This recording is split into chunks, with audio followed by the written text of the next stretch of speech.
факту андеша, таҳлилу пешниҳод, хулосаҳои муҳиму дақиқ. ин ҳама дар барномаи фурсати баён. фурсатро аз даст надеҳ, шунидан муҳим аст.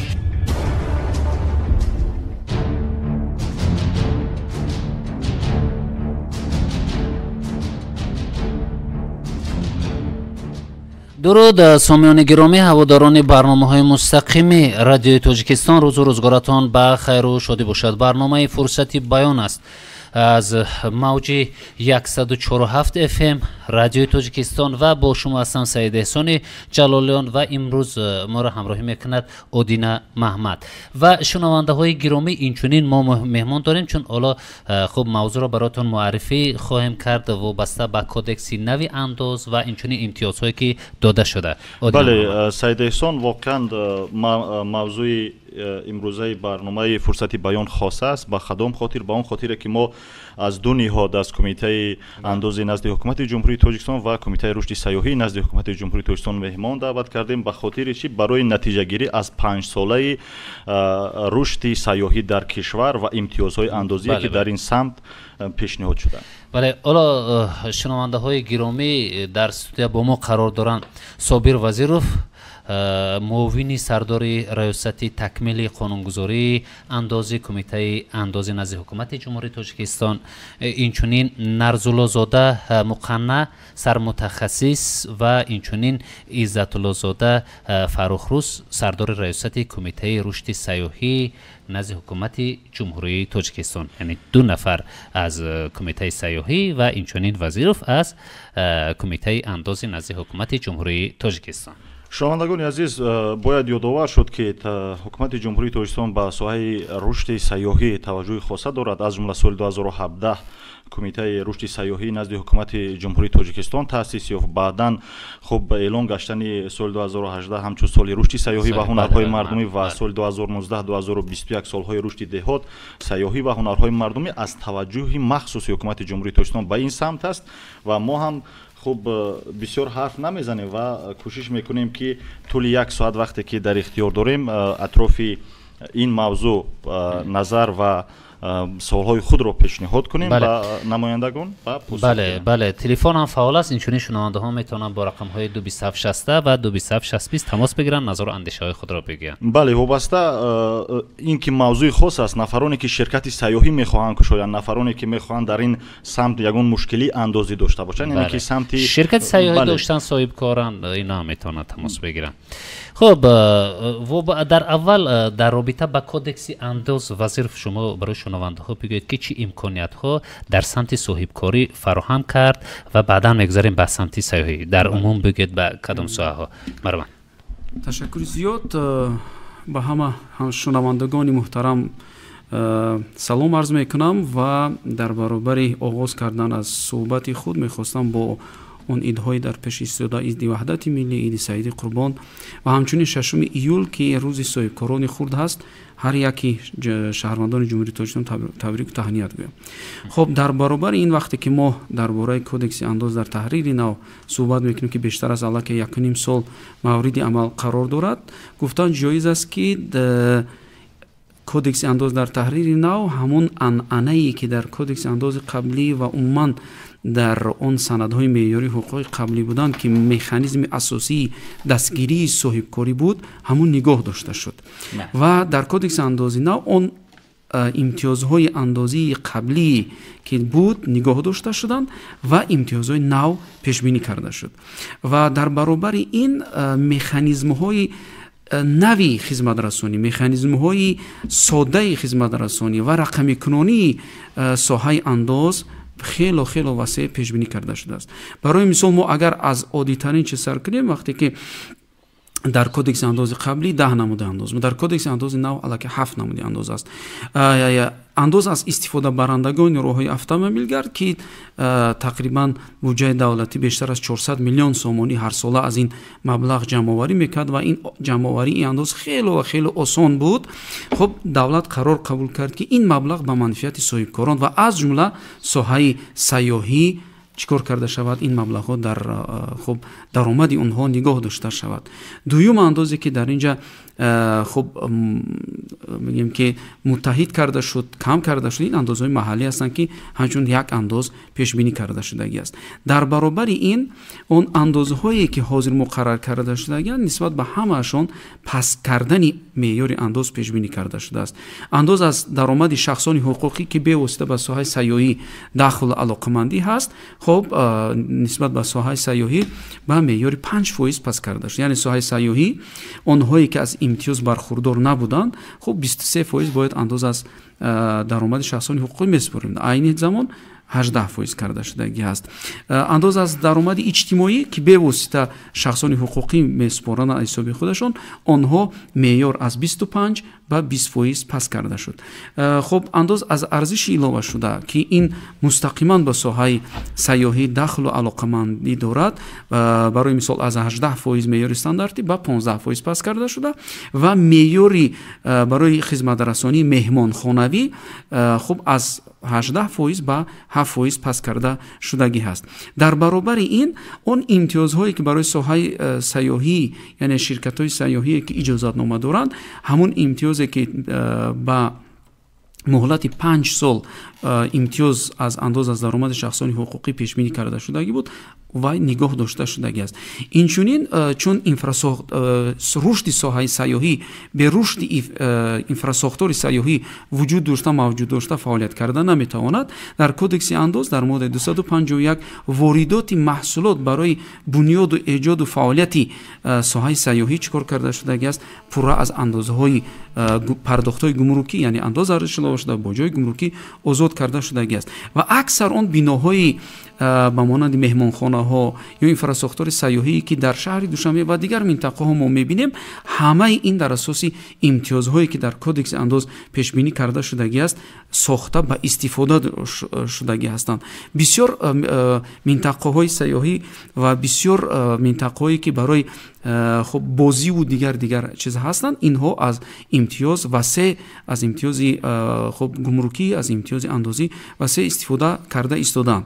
اینچنین مورد به قید است که اکنون چون ما درباره مقررات اساسی کدکس انداز گپ زدیم، در برابر این مقررات دیگری هست که خب امکان میدهد برای ساحه سیاحی و عموما برای ساحه صاحبکاری رشد کند.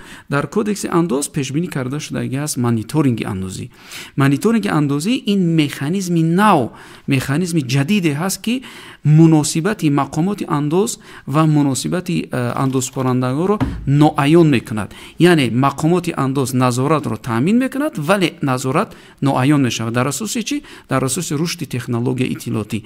یعنی اندازپرنده میخواد اگر نسبت به اون هیچ گونه نظارت های اندازی استفاده برده نشود، عملی کرده نشود، پس با کمیته انداز سازشنامه میبندند و در این اساس نسبت به آنها مانیتورینگ اندازی یعنی معلومات از جانب سوبیکت به مقامات انداز با طریق آنلاین پیشنهاد کرده میشد و مقامات انداز نسبت به چنین سوبیکت یگان شکلی نظارت پیش بینی نمیکنه که این بسیار هم برای ساحه عموما برای ساحه صاحبکاری بسیار مهم میباشد. خب تشکر زیاد. واقعا حکومت جمهوری تاجیکستان به خاطر رشد یک ساحه امتیازهای بیشتر میدهد و من میخواستم از نمایندگان کمیته رشد سیاحی بپرسم که خب شروع از سال 2018 امتیازها به سمت سیاحی از جانب حکومت جمهوری تاجیکستان پیشنهاد شدند. خب در این مدت چگونه صورت گرفت تاسیس شرکت ها، شدن مهمانخانه ها، شمارشان چگونه، یعنی سال به سال رشد در کدام سطح قرار دارد؟ الکی 5 سال سپری می شود. تشکر. با شرافت استقلالیت دولتی و دستگیری حکومت جمهوری تاجیکستان تحت سیاست اساسگذار صلح و وحدت ملی پیشوای ملت پرزیدنت جمهوری تاجیکستان محترم امام علی‌الرحمن جهت رشد ساحه سیاحی در مملکت یعنی نهاد الهیده‌ای یعنی کمیته رشد سیاحی تأسیس داده شد که این نهاد مقام وکالتدار در سمت رشد ساحه سیاحی جهت عملی نمودن استراتژی رشد سیاحی در جمهوری تاجیکستان برای سالهای 2030 برای سالهای 2030 یک قطار کارها را عملی نمود. این پیش از همه شده که شما گفتید اعلان کردن سالهای رشد سیاحی و هنرهای مردمی و سالهای رشد دهات سیاحی و هنرهای مردمی که اقدام‌های نجیب در سمت رشد سیاحی ارزیابی گردید و در این 6 سالی فعالیت کمیته ما توانستیم که از امکانیت‌های سیاحی جمهوری تاجیکستان بهره رشد اینفراستراکچور و همزمان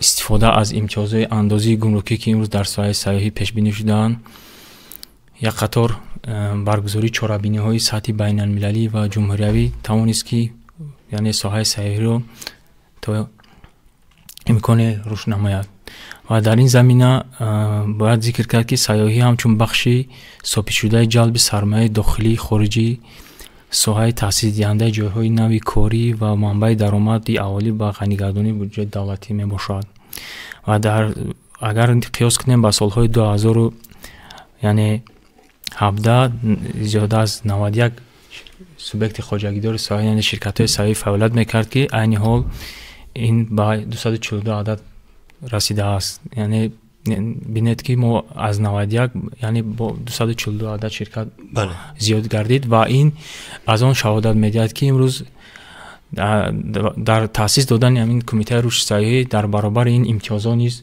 یعنی فعال گردیدند و با استفاده از امتیازات یعنی صاحبکاران وطنی توانستند که جهت هوسمندی با رشد صاحبکاری در سمت سیاحی استفاده از امتیازات یعنی از طول 5 سال فعالیت آزاد گردیدن از انداز فایده و همزمان بنیاد اینفراستراکچور سیاحی برای واردات نمودن تجهیزات و تکنیکای مسائل ساختمان یعنی برخوردار گردیدن و امروز کمیته رشد سیاحی در سمت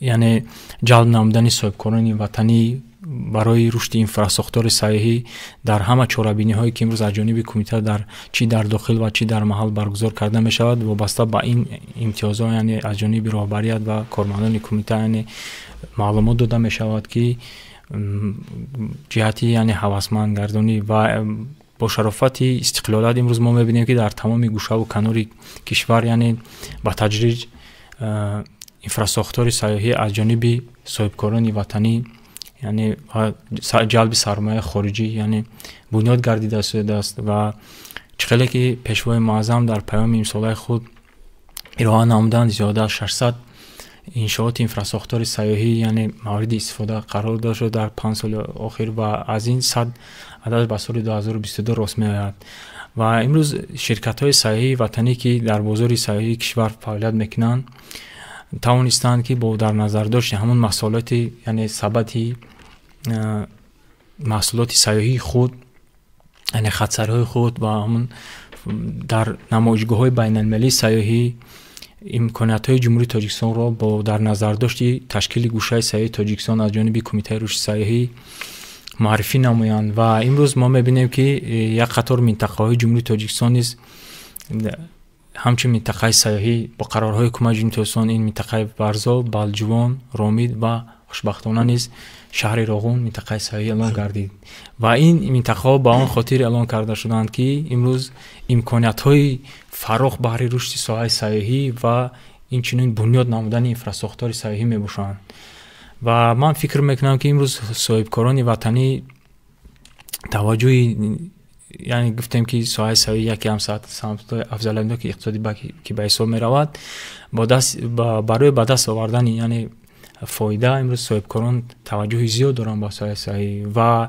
امروز امکانیتایی که با در نظر داشت همون تکنولوژی معاصر با در نظر داشت اندازه یعنی امتیازات اندازی امروز صاحبکارا توانستند که همون تکنولوژی که امروز در خارج کشور یعنی برای رشد ساحه سیاحی روانه شده است وارد نموده. امروز ما می‌بینیم که در پایتخت کشور شهر دوشنبه یک قطار انشاءات‌های بلند نشانه مهمانخانه‌های زمانوی مورد بنیاد قرار دارند که من فکر میکنم که برای برگزاری چهاربینی‌های سطحی بین‌المللی و جهانگردانی خارجی یعنی تشریف آوردن این به جمهوری تاجیکستان خیلی سری وقتی ارزیابی می‌گردد زیرا که امروز ما می‌بینیم که در بخشیده با 30 سالگی و 35 سالگی که امروز یعنی عملی کرده شده است از استقلالیت دولتی یک قطار اینفراستراکچور سیاحی نیز در شهر و ناحیه‌های کشور نیز بنیاد شده است.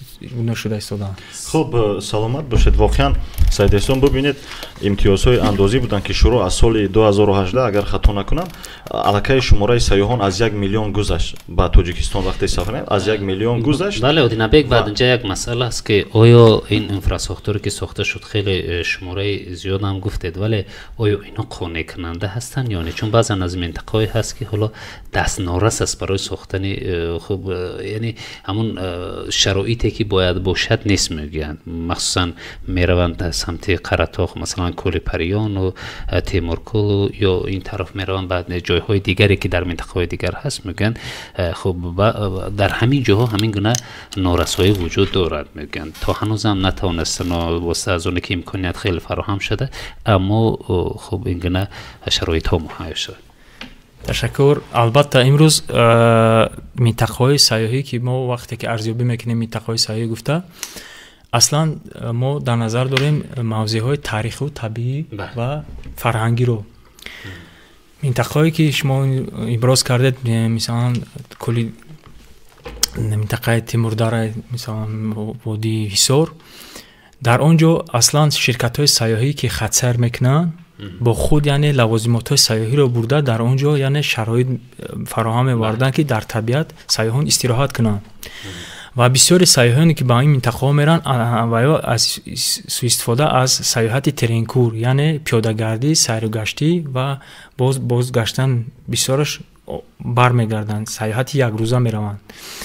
اون سیاحانی که شما میگین با مقصد سیاحی یعنی شبانه روزی میستن آنها با خود یعنی خیمه ها و لوازمات سیاحی را گرفته توسط شرکت های سیاحی رفته در اونجا استراحت میکنن یا انفرادی میروند بسیارش همین خیلی است و هستند سیاحانی که یعنی شهروندان کشور ما یعنی ساکنان کشور ما هستند که از این چیزا برخوردار هم نیستند مثال یعنی معلومات ندارن یعنی خودسرانه میروند از این در اونجا با این خیلی مشکلات ها برخوردار میشوند و من فکر میکنم که روز مردمی که اهالی که در این منطقه سیاحی کار و فعالیت میکنند برای به دست آوردن فایده با خود یعنی با خود هومسته یعنی یک خانه ایستی خود رو در حوالین خود برای سیاحان یعنی مهیا کرده است که در بسیار منطقه ها این علاقه دیده میشود که آنها یعنی با شرایط خاکسارانه با شرایط یعنی تازه و آزاده نگاه داشتن همون عنعنه‌های ملی و دیگر خوراک‌های ملی همون سیاحان خارجی رو قبول میکنن یعنی مهمان نوازی تاجیکی اونای ما رو به آنها نشان داده در اونجا به یک پولی معینه مثلا خدمت رسانی میکنن که امروز علاقه همین چیز در ما عنعنه شده رفته ایستاده است.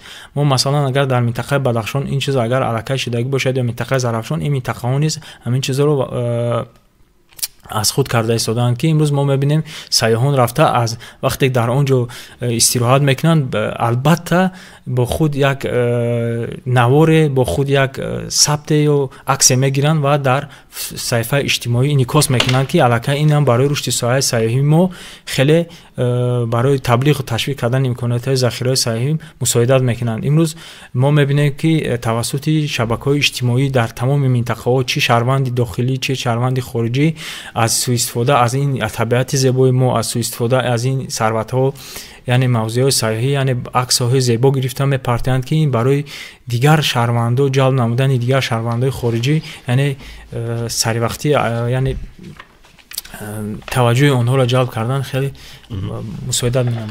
من یک چیز همینجا اضافه می‌کردم از نقطه نظر اقتصادی و سیاست دولتی.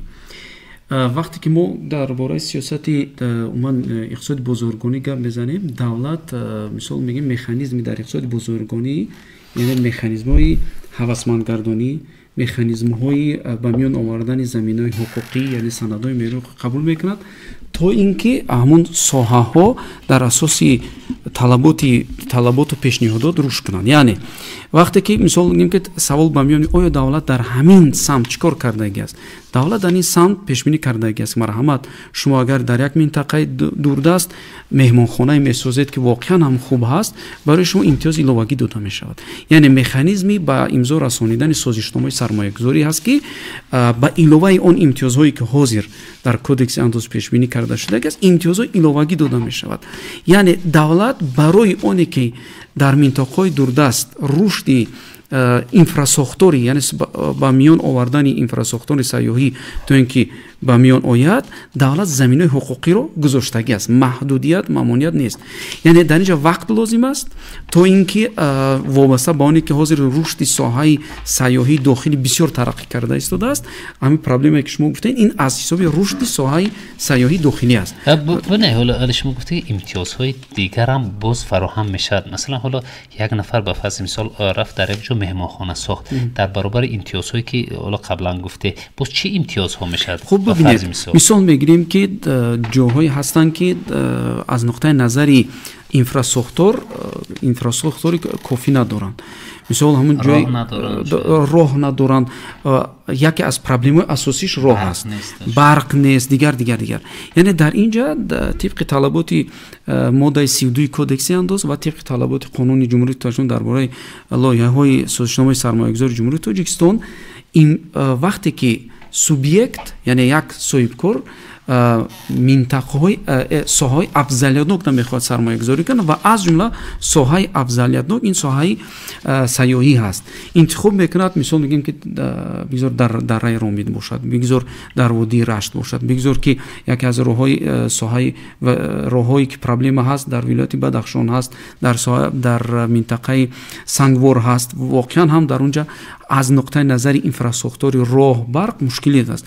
Яъне чунин субъект интихоб кунад ки ман дар ҳамон ҷа месозам як хуб инфрасохтори соҳаи сайёҳӣ, меҳмонхона бошад, ҳар чизе ки бошад, пас дар инҷа давлат барои имконият медиҳад ки биед мо бо шумо созишномаи сармоягузорӣ мебандем, зеро ки хавфҳои шумо зиёд ҳаст ва имтиёзҳои иловагӣ дода мешавад. Яъне ҳозир дар кодекси андоз ду имтиёз аст, яъне 5 сол аз андоз даромади шахсони ҳуқуқӣ озод шудан ва ҳангоми воридот таҷҳизоту технология озод карда мешавад.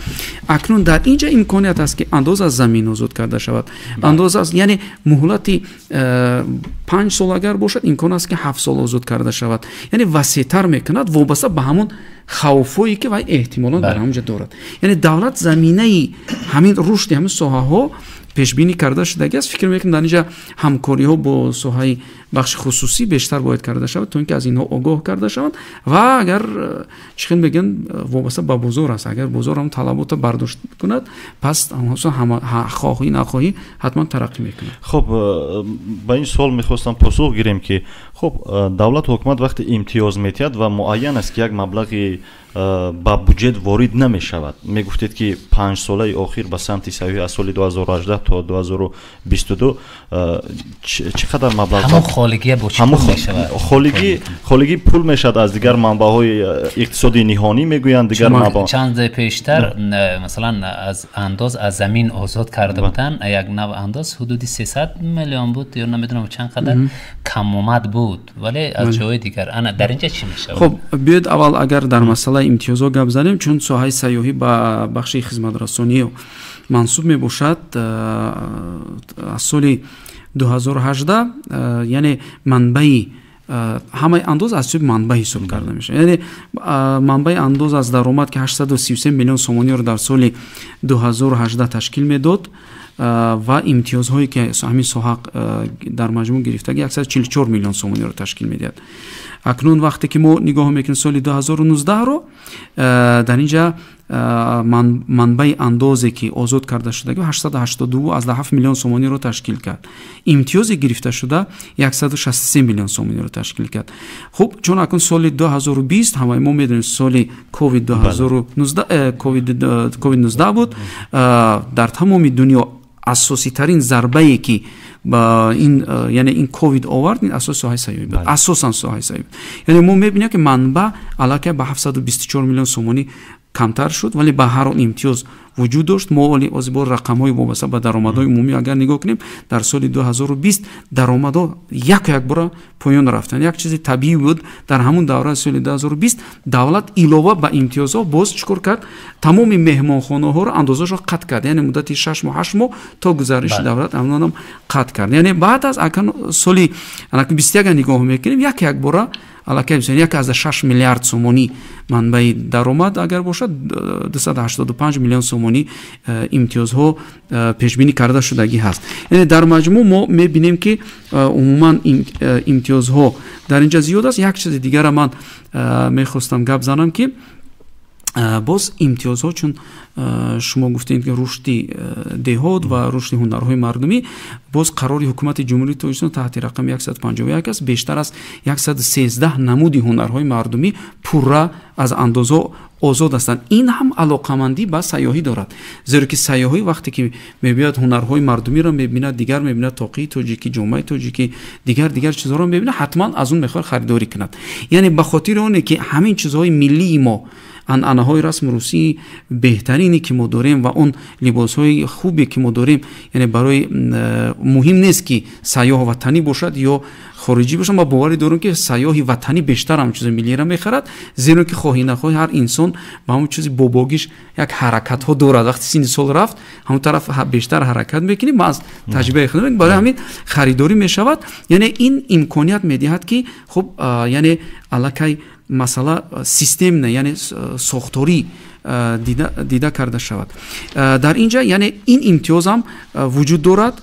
ин имтиёз вуҷуд дорад. илова бар ин, чун шумо гуфтед ки мисол баъзе андозҳо ки аз байн бурда шуданд ё ки паст карда шуданд, чӣ гуна вазъият дар инҷо қарор. барои мисол мегирем, андоз аз даромади шахсони воқеӣ 13% буд, аз 13% ба 12% поён карда ки шуд. мисол бо натиҷа агар соли 2020 мо нигоҳ кунем, мо 130 миллион сомонӣ камтар андоз ба миён омад. вале баъд савол ба миён омад ки аз куҷо ин хуб камомад шикарда, аз ҳисоби маъмурикунони андоз, аз ҳисоби беҳтару хубтар кардани рақамикунонии маъмурикунони ин андоз аст. яъне мо хизматрасониҳои хело қулай, яъне барои пешниҳоди ҳисоботи андоз шумо умуман ба мақомоти андоз намебинед. барои оне ки шумо андоза пардохт кунед умуман ба мақомоти андоз умуман омадан дар ягон шаҳрванд зарурият нест, шумо бо тариқи электронӣ ғайри нақдӣ пардохт мекунед. илова бар ин боз барои шумо кешбекҳо дода мешавад, ғайри нақдӣ барои ту бо кешбек дода мешавад. яъне иқтисоди рақамикунонии маъмурикунонии андоз, хизматрасонии мақомоти андоз бештар аз 75-78 хизматрасонии мо пешниҳод карда истодаем ки барои хуб на танҳо хуб соҳибкор, балки барои як шаҳрванд сода шуда истодааст.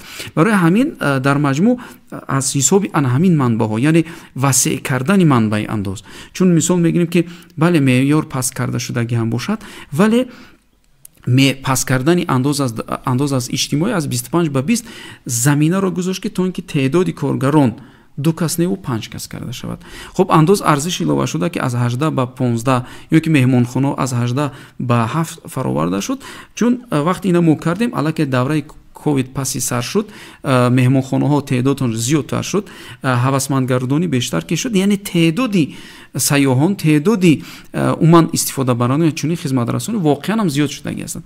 агар шумо таваҷҷӯҳ кардагӣ бошед, вақти ягон семинар машваратҳо, мо вақте ки мехоҳем як семинар машварати сатҳи баланд гузаронем, мо агар ягон меҳмонхона равем барои ба нақша гирифтани он меҳмонхона тақрибан 1 моҳ ҷои холӣ надорад, ҳар рӯз банд аст. инам чи аст, гувоҳ аз он аст ки яъне мо ҳамон ноне ки ҳаст, мо нона кам накардем, мо нона ҳаҷмша калонтар кардем. имтиёз бештар шуд, вале ҳаҷми нон ки калонтар шуд, хуб барои буҷа аз шоби ҳамин чиз камомад маҳкам карда шуд. баръакс мо соли 2022 тақрибан бештар аз та 1 миллиард сомонӣ бештар андоз ҷамъоварӣ кардем.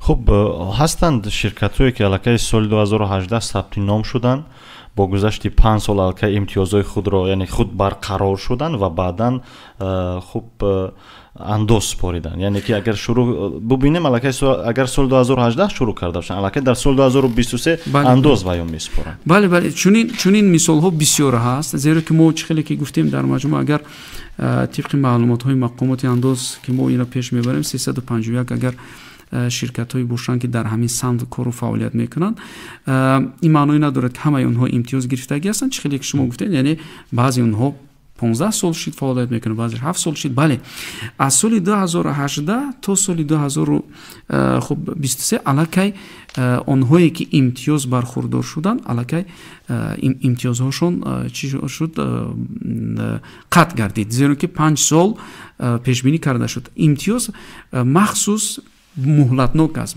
зеро ки чӣ хеле ки шумо гуфта имрӯз соҳаи сайёҳӣ барои давлат афзалиятнок аст, то ин ки соҳа рушд ёбад, тараққӣ кунад, давлат таваҷҷӯҳ мекунад, баъд аз сипарӣ шудани як муҳлат боз соҳаи дигарро таваҷҷӯҳ мекунад. Яъне ҳозир таваҷҷӯҳи давлат дар баробари соҳаи сайёҳӣ рушди технологияи иттилоотӣ аст, рушди технологияи инноватсионӣ ҳаст. Яъне давлат ба ин таваҷҷӯҳ мекунад.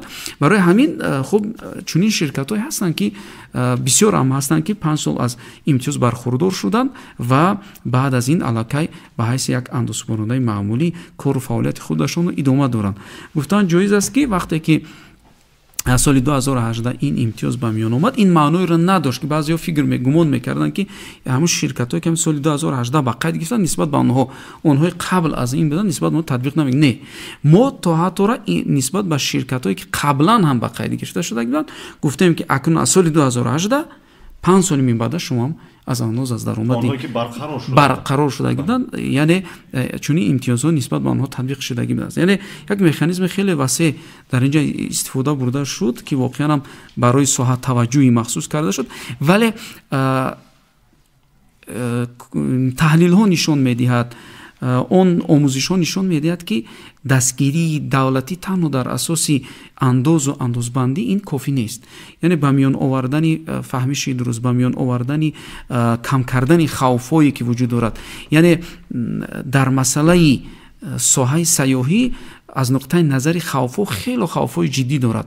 Хавфҳои мисол мегирем ки омилҳои беруна, омилҳои берун ба монанди кашмокашиҳои байни ягон кишварҳо ё дигар, ин мустақиман метавонад таъсир кунад. Ё ин ки ковид, ягон касе ба инобат гирифтан на пешбинӣ карда наметавонист ки чунин ҳолат меояду хуб ба соҳаи сайёҳӣ зарари ҷиддии худашон мерасанд. Як олими амрикоӣ аст ки китоби Қӯи сиёҳ навиштагӣ аст, хушбахтона ҳамун китоб тарҷума шудагӣ аст ба забони тоҷик. Ман тавсия метиҳам ки аз ин китоб ҳатман хондан даркас, гарчанде ки дар хусусияти миллии мо ин чиз вуҷуд дорад. Яъне мо мегӯем ки ҳеҷ кас пеша гуфта наметавонад, ҳеҷ кас пеша. Ҳамин китоб дар маҷмӯъ дар бораи он аст. Мегӯяд ки яъне Қӯи сиёҳ чорни лебед, ин яъне мо одат кардагӣ ҳастем ки ҳамеша сафед ҳаст, вале муҳлати як муҳлат мегзарад воқеан сафеда мебинем сиёҳ шуда метавонад. Яъне унҷа нишон медиҳад ки на ҳама чиз ки сафед ҳаст метавонад ки ҳамеша сафед бошад, вале метавонад ки сиёҳ ҳам бошад. Барои ҳамин чунин хуб масъалаҳо ки пешгӯӣ нашаванда аст. Мо наметавонем гап занем ки соҳаи сайёҳӣ пайваста рушд мекунад. Не, мушкилиҳо ҳаст, мушкилият аст, ба инобат ба нақша гирифта шудагӣ нестанд. хаб ташаккур мекунам. Нарзуллозода шуморо нашунидем. Ҳоло дар ҳамин самти рушди хуб сайёҳӣ чун ягон соҳа бемушкил нест. Шумо мутахассис, сармутахассисед, хуб корбарӣ кардед, чӣ мушкил доред ки хуб барои пеши роҳи ҳамин рушда дар баъзан мавридҳо мегирад? Марман имрӯз дар кишвар стратегияи рушди сайёҳӣ дар ҷумҳурии Тоҷикистон барои давраи то соли 2030 амалӣ гардида шудааст ки тибқи ҳадафҳои олии он андешидани чораҳои зарури мувофиқи масъала арзёбӣ мегарданд. аввалан ташаккули инфраструктураи муосири сайёҳӣ, дуюм тақвияти иқтидори сайёҳии ҷумҳурии Тоҷикистон ва ташкили дурусти тарғибу ташвиқи он дар сатҳи байналмилалӣ, баланд бардоштани сифати хизматрасонӣ, ташаккул ва муаррифии бренди миллии сайёҳӣ, тақвияти нерӯи инсонӣ, таъмини кадрӣ ва шуғли пурмаҳсули соҳаи сайёҳӣ, мутобиқгардонӣ ба стандартҳои байналмилалӣ ва таъмини бехатарии сайёҳон, таъсис ва рушди кластерҳои сайёҳӣ ва ҷалби сармояи хориҷӣ мувофиқи мақсад мешавад. хуб ташаккур мекунам ва ин чиз дуруст аст ва ман мехоҳам ки шумо идома бидиҳед Иззатлозода ки мушкил чи аст барои пеш шояд пеши роҳи рушда мекунад дар баъзан маврид. имрӯз мо гарчанде дар бораи пешравиҳо ки суханронӣ мекунем, албатта дар баробари ин хеле гуфтан дар стратегияи рушди сайёҳӣ як қатор вазифаҳо барои ҳал намудани мушкилотҳо аз ҷониби яъне ҳамкори мо иброз гардид. Ин пешбинӣ шудагӣ аст ва албатта мушкилиҳо дар ҳама дар баробари пешравиҳо хеле ки гуфтан мушкилиҳо ҳам дида мешавад. имрӯз барои ин мушкилиҳо низ мо пеш аз ҳама барои яъне омода кардани худи аҳолии кишвар ба برای جلب سیاحان یعنی دیده می شود که امروز در منطقه بعضی منطقه در علاقه شهروندان زبان خارجی را نمیدونن مثال و در سمت تیار نمودن راه بلدهای سیاحی نیز در این سه مشکلی دیدن می شد که و این هم با مرور زمان یعنی حل و فصل خود را یافته است. امروز مشکلی که چخلی که گفتن راههای یعنی نقلیات گذار اینا هم در برابر اینا علاقه راه حل خود را یافته ایستادند که امروز ما می‌بینیم که علاقه 4 منطقه تاجیکستان با خود پیوست شد با راههای اتومبیلی سطحی و جهانی یعنی مطابق با سطح بین‌المللی. این روز مشکلی‌هایی بودند که در سمت سیاحی این پیش از همه روادید برای شهروندان خارجی بود که این روز زیاده از 52 کشور جهان یعنی سیاحان میتونند به روادید سیاحی یعنی صادر کرده شده به روادید یعنی به جمهوری تاجیکستان یعنی وارد کردند که این مشکلی‌ها بود. امروز مشکلی‌ها بودند که امروز تاجیکستان رو در عرصه بین‌المللی همچون مملکت سیاحی یعنی معرفی کردن در نمایشگاه‌های بین‌المللی بود که امروز ما توانستیم این مشکلی رو نیز قدم به قدم یعنی معرفی کرده ایستادیم که این از امکانات سیاحی امروز با تشبث کمیته رشد سیاحی یعنی شبکه‌های تلویزیونی جهانی و مثال شبکه انتبه روسیه ارتر پلانتا مثلا نیوز بی بی سی ورد نیوز و همزمان شبکه نشنال جیوگرافیک که امکانات سیاحی جمهوری تاجیکستان را یعنی به نوآورداری نموده ایستادند که من فکر میکنم در شبکه‌های یورانیوس و دیگر شبکه‌های جهانی مواردی پخش قرار داده میشود و امروز در سمت تبلیغ و تشویق امکانات سیاحی همکاری کمیته با مقامات وکالتداران کمیته تلویزیون و رادیو نزدیک برای مانده است که از جانب کمیته قطار یعنی نمایندگان وسایل اخبار ما بعد دیگر منطقه‌های کشور یعنی همچون پرس تور تشکیل کرده شد که یعنی برای آگاهی پیدا کردن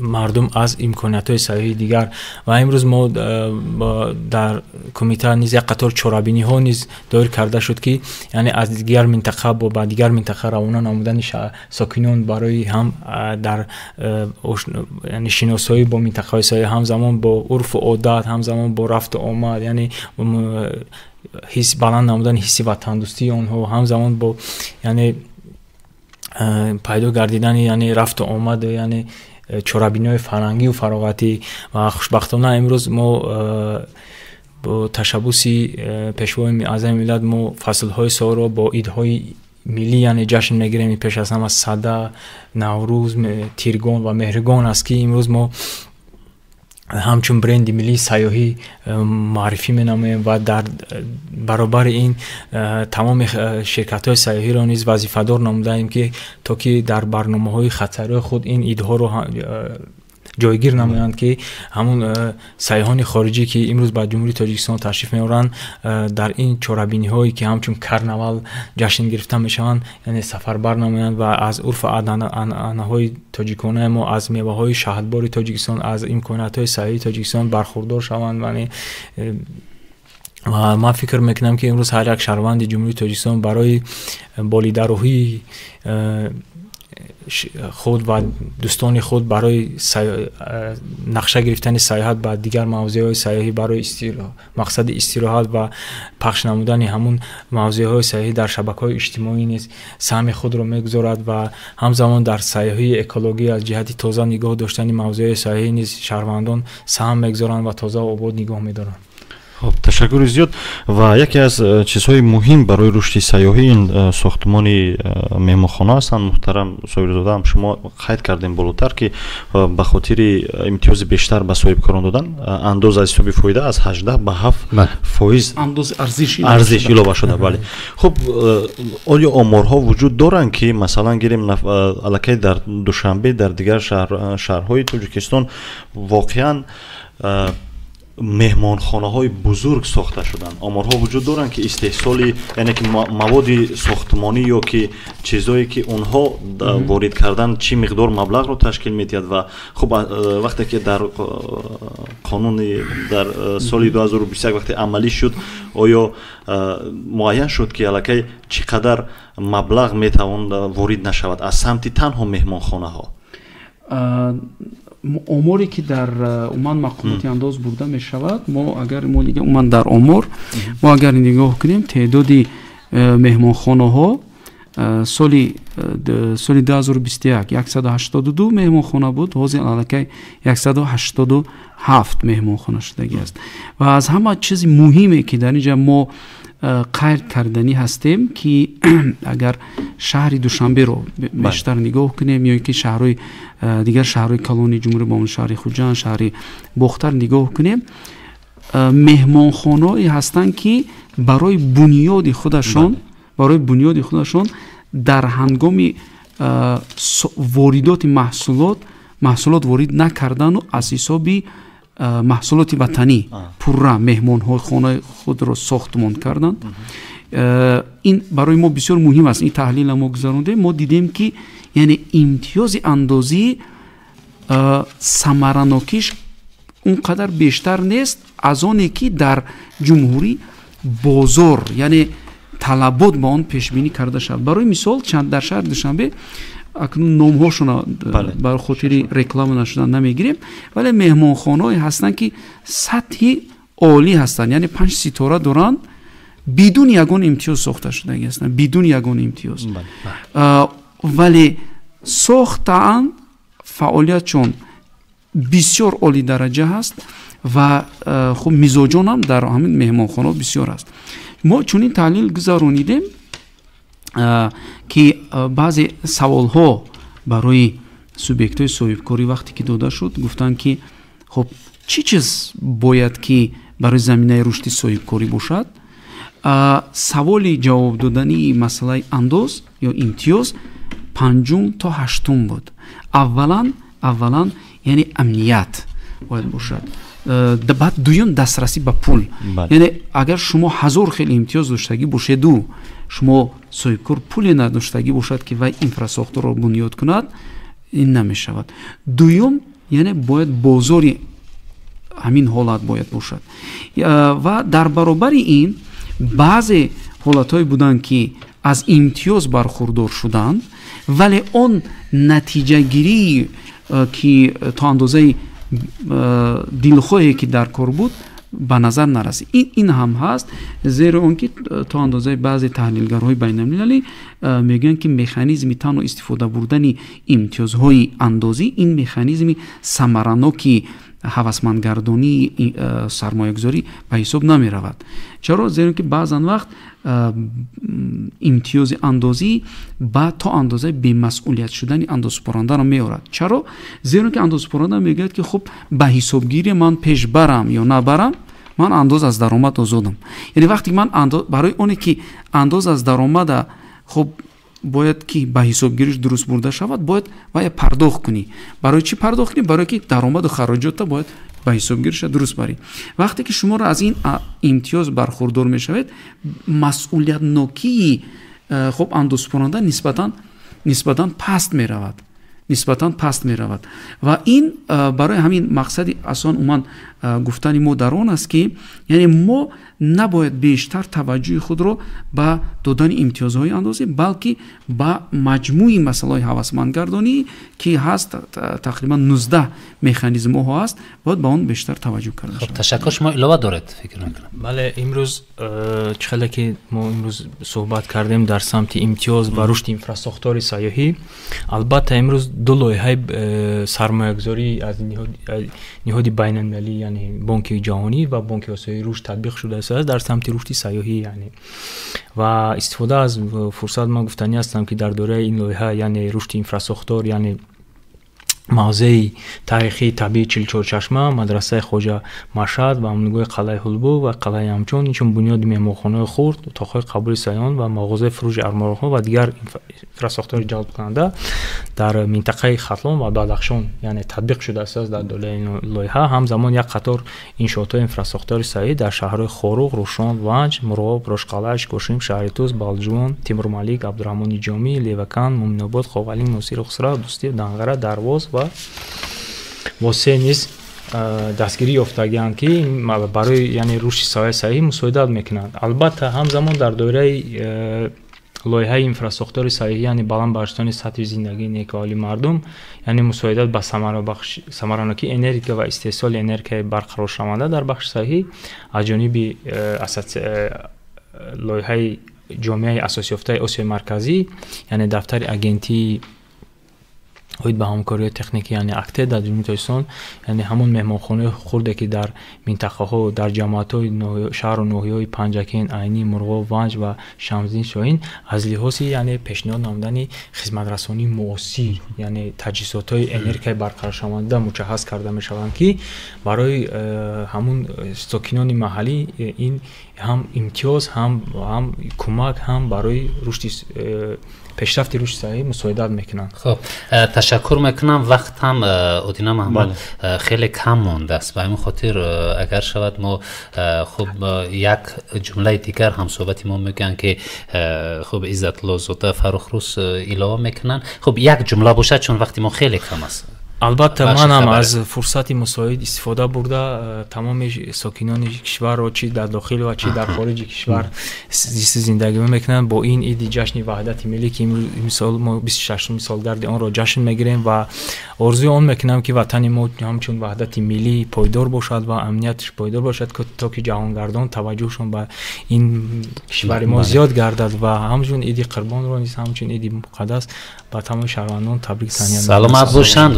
واقعا همین وحدت است که ما میگن صحبت میکنیم وحدت است که ما خب آزادیم رشد سیاحی رشد دیگر ساختاران و به همین خاطر ما هم تبریک میکنیم به عید وحدت ملی و عید خب قربان و ادینا محمد یادرس میکنیم که در اینجا با ما بودن صابر وزیرов معاون سردار ریاستی تکمیل قانونگذاری انداز کمیته انداز نظر حکومت جمهوری تاجیکستان عزت الله زاده فرخروس سردار ریاستی کمیته رشد سیاحی و اینچنین نرزالله زاده مقنع سرمتخصصی انمین کمیته و واقعا با پس از انجام صحبت ما خوب احساس کردیم که سایه سیاحی در 5 سال اخیر خیلی رشد کرده است و امیدواران داریم که 5 ساله آینده از این هم بیشتر کارهای نظر است و اینفراستراکتوری سایه سیاحی رشد کند و شماره سیاحان به کشور زیبای تاجیکستان بیشتر گردد. خب کارگردان ما بودن محمد جان میرزایف. خیر تا برنامه‌های دیگر با رادیوی تاجیکستان بودن را فراموش نکنید.